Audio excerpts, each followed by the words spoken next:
Have you ever felt like someone's crossing the line?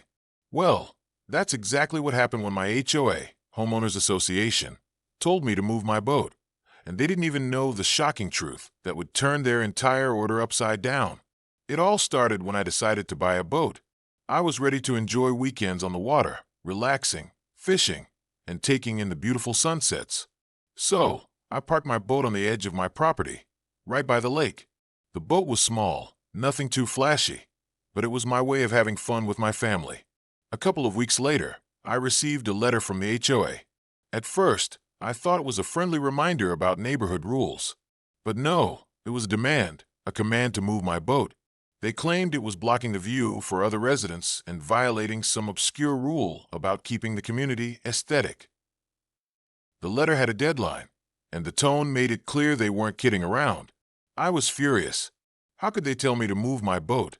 It was on my property, right? But I knew I had to deal with it properly. So I called the HOA office to ask for clarification. That's when things took an unexpected turn. I explained where the boat was and why I thought it was perfectly fine.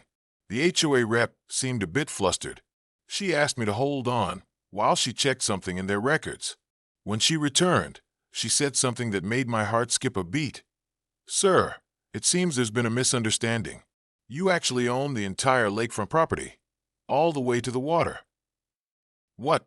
Turns out, when I bought my house, I had no idea that the land under the lake was included in the deed.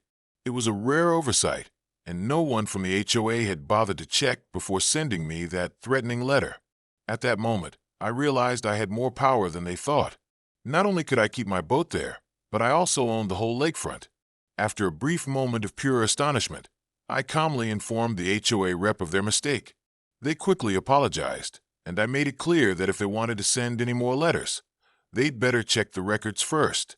In the end, the HOA had to back off, and I got to keep my boat exactly where I wanted it, on my private, vast stretch of lakefront. And from that day forward, I made sure everyone knew who the real owner of that lake was. Moral of the story? Always check the fine print and never let anyone push you around without knowing the full story. You never know what rights you might have, even if it's a whole lake.